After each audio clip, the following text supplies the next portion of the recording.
echo of his call. ஆண்டவரும் இரட்சகருமாகிய இயேசு கிறிஸ்துவின் நாமத்தில் உங்களை அன்புடன் வாழ்த்துகிறேன். మన ప్రభువు రక్షకుడు అయిన యేసుక్రీస్తు నామం నందున మిమ్మల్ని ఆహ్వానిస్తున్నాను. యాకోబు 5వ అధికారం 16వ వచనத்திலே యాకోబు పత్రిక 5వ అధికారం 16వ వచనంలో நீங்கள் சுஸ்தமடையும்படிக்கு உங்கள் குற்றங்களை ஒருவருக்கொருவர் அறிக்கையிட்டு ஒருவருக்காக ஒருவர் ஜெபம் பண்ணுங்கள். మీ పాపములను ఒకరితోనొకడు ఒప్పుకొనుడి, మీ స్వస్థత పొందినట్లు ఒకరి కొరకు ఒకడు ప్రార్థన చేయండి. இங்கே ஜெபத்தை குறித்து இந்த பகுதி நமக்கு சொல்கிறது. ఇక్కడ ప్రార్థన గురించి ఈ వచనాలు చెప్తున్నాయి. இதில் அடுத்த பகுதியை நான் பார்க்கும்போது நீதிமான் என்கிற ஒரு வார்த்தை இருப்பதை பார்க்கலாம். ఇక్కడ ఇంకో వచనంలో నీతిమంతుడు అనే ఒక వార్త ఇవ్వబడింది. நீதிமான்கள் என்கிற மக்களை குறித்த விளக்கங்கள் பல விதத்தில் வேதத்தில் விளக்கப்பட்டுள்ளன. నీతిమంతుడు అంటే వేరే వేరే వాక్యానాలు ఇవ్వబడింది వచన ప్రభు. இங்கே நீதிமானுடைய ஒரு குணாதிசயம் இங்கே சொல்லப்பட்டிருக்கிறது. నీతిమంతుడి ఒక గుణం ఇక్కడ రాయబడి ఉంది. அதாவது ஒருவருக்கொருவர் குற்றங்களை அறிக்கையிட்டு ஒருவருக்கொருவர் ஜெபம் பண்ணுகிற குணாதிசயத்தை உடையவர்கள் நீதிமான்கள். ఒకరికొకడు పాపములను ఒప్పుకొని ఒకరికొకరు ప్రార్థన చేయవాడు నీతిమంతుడని ఇక్కడ ఇవ్వబడింది. கர்த்தருடைய வார்த்தை சொல்கிறது, நீதிமான் செய்யும் ஊக்கமான வேண்டுதல் மிகவும் பலனுள்ளதாக இருக்கிறது.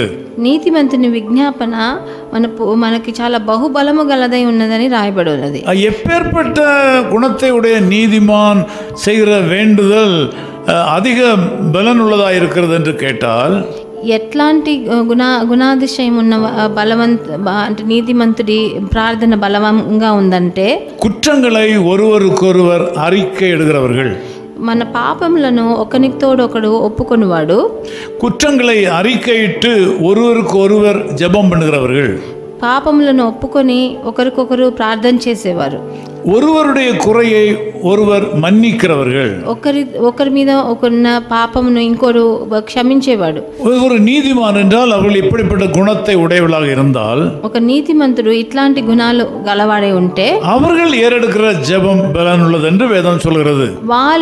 వాళ్ళు చేసే ప్రార్థన చాలా బలమైనదని రాయబడి ఉంది. நீதிமான் என்று சொன்னால் மாத்திரம் போதாது, నీతిమంతుడు అని చెప్తే మటుకు చాలదు.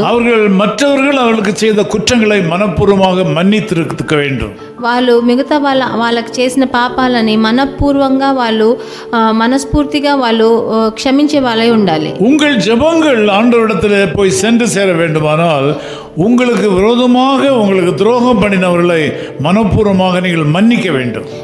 మీ ప్రార్థనలు ప్రభు దగ్గరికి వెళ్ళి చేరాలంటే మీకు విరోధంగా చేసిన పాపం చేసిన వాళ్ళని మీరు మనస్ఫూర్తిగా క్షమించవలసి ఉన్నది. மனப்பூர்வமாக மன்னித்தல் என்று சொல்வது அவளோடு ஐக்கியம் பாராட்ட வேண்டும் என்று சொல்லவில்லை. మనస్ఫూర్తిగా వాళ్ళని క్షమించాలంటే వాళ్ళతో మీరు కలిసిమెలిసి ఉండాలని చెప్పలేదు. உங்களுடைய இருதயத்தில் அவர்களை குறித்த ஒரு தவறான கருத்து இல்லாதபடி மன்னித்து மறக்க வேண்டும். మీ మనసులో వాళ్ళ గురించి ఉన్న చేదు మటుకు మీరు తీసివేయాల్సింది. அப்படிப்பட்ட மனிதராக இன்றைக்கு நீங்கள் இருக்கக்கூடுமானால், అలాంటి మనిషి మీరు ఈ రోజు ఉంటే உங்களை ஆண்டவர் நீதிமான் என்று அழைப்பார். మిమ్మల్ని తప్పకుండా నీతిమంతుడు అని ప్రభువు పిలుస్తాడు. அப்படிப்பட்ட நீதிமானாக நீங்கள் வாழ்ந்தால், మీరు అట్లాంటి నీతిమంతుడై జీవిస్తే, நீங்கள் வியாதியா இருக்கிற ஒருத்தருக்கு ஜெபம் பண்ணும்போது அந்த ஜெபம் கேட்கப்படும். మీరు ఎవరైతే వ్యాధి చెంది ఉన్నారో వ్యాధుల్లో ఉన్నారో వాళ్ళ కోసం ప్రార్థన చేసినప్పుడు మీ ప్రార్థన వినబడుతుంది. நீதிமான் என்கிற பெயரை வைத்துக்கொண்டு துரோகம் பண்ணி கொண்டு நடக்கிறவர்கள் பண்ணுகிற ஜெபத்தை ஆண்டவர் கேட்க மாட்டார். నీతిమంతుడు అని చెప్పి ద్రోహం చేసే వాళ్ళ ప్రార్థనని దేవుడు ఆలకించడు. இந்த காலவெளியில் நீங்கள் அப்படிப்பட்ட நல்ல பிள்ளைகளாக மாற வேண்டும். ఈ ప్రొద్దుట వేళ మీరు అలాంటి మంచి వాళ్ళుగా మారాలి. உங்களுக்கு துரோகம் பண்ண யாரையாவது மன்னிக்காமல் இருக்கிறீங்களா? మీకు ద్రోహం చేసిన ఎవరినైనా ఇంకా క్షమించకుండా ఉన్నారా? அவர்களை குறித்த ஒரு கோபமும் வைராக்கியம் மனதில் இருக்கிறதா? వాళ్ళ గురించి ఉన్న కోపమో ద్వేషమో మీ హృదయంలో ఉందా? நீங்கள் அப்படிப்பட்ட மனநிலையை மாற்றி நீதிமான்கள் என்கிற வரிசையில் வருவீர்களானால், మీరు అలాంటి మనస్తత్వాన్ని మార్చి నీతిమంతుడు అని మీ పేరును మార్చాలి. நீங்கள் ஒரு வியாதியஸ்தருக்காக ஜெபம் பண்ணும்போது அந்த வியாதி சுகமாகும். మీరు ఒక వ్యాధి చెందిన వారి కోసం ప్రార్థన చేసినప్పుడు అది సుఖం వాళ్ళకి దొరుకుతుంది. உங்கள் ஜெபம் அதிக பலனுள்ளதாக இருக்கும். మీ ప్రార్థన అతి బలవంతమైనదై ఉంటుంది. நான் உங்களுக்காக ஜெபம் பண்ணுகிறேன். నేను మీకోసం ప్రార్థన చేస్తాను. துன்ப நேரத்தில் இன்பம் நீரே, இன்னல் வேளையில் மாறாதவர் நீரே, எந்த காலத்திலும் எந்த நேரத்திலும் நன்றியால் உம்மை நான் துதிப்பேன். இயேசுவே உம்மை நான் துதிப்பேன் துதிப்பேன், எந்த வேளையிலும் துதிப்பேன்.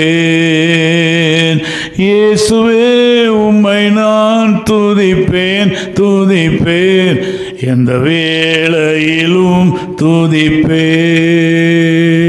நேசப்பிதாவே உமக்கு நன்றி செலுத்துகிறோம். ప్రియ తండ్రి, మీకు కృతజ్ఞతలు చెల్లిస్తున్నాం. நாங்கள் நல்ல மனிதர்களாக வாழ வேண்டும் என்று நீர் விரும்புகிறீர். మేము మంచి మనుషులుగా మారాలని మీరు ఆశపడుతున్నారు. உண்மையான நீதிமான்களாக வாழ வேண்டும் என்று விரும்புகிறீர். నిజమైన నీతిమంతులుగా మారాలని எங்களை ఆశపడుతున్నారు. துரோகம் பண்ணுகிறவர்களை மன்னிக்க எங்களுக்கு கிருபை தாரும். మాకు ద్రోహం చేసిన వాళ్ళని క్షమించే దయను మాకు కృప. நாங்கள் பழிக்கு பழி வாங்காமல் மன்னிக்க கிருபை தாரும். వాళ్ళ మీద పగ తీర్చుకోవాలన్న మాట మర్చిపోయి அதன் மூலமாக நாங்கள் ஜீவனுள்ள நீதிமான்களாக இருந்து வியாதியஸ்தர்களுக்காக ஜெபம் பண்ணும்போது அற்புத சுகம் கிடைப்பதாக. అలాంటప్పుడు మేము వ్యాధుల్లో ఉన్న వాళ్ళకి ప్రార్థన చేసినప్పుడు వాళ్ళకి తప్పకుండా సుఖం దొరుకుతుంది. இந்த ஜெபத்தில் கலந்து கொண்டிருக்கிற எல்லா மக்களையும் நாங்கள் ஆசீர்வதிக்கிறோம். ఈ ప్రార్థనలో ఏకీభవిస్తున్న అందరినీ మేము ఆశీర్వదిస్తున్నాం. இயேசு கிறிஸ்துவின் நாமத்தில் ஜெபிக்கிறோம் பிதாவே. యేసుక్రీస్తు నామమునందున తండ్రి. ஆமென். ఆమేన్. His call ministries 10 Muhammad Abdullah 2nd Street, opposite International Cricket Stadium, Chepauk, Chennai 600005, India. Phone 914428528282.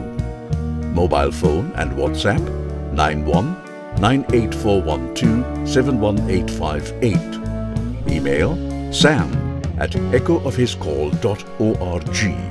Website www.echoofhiscall.org. God bless you.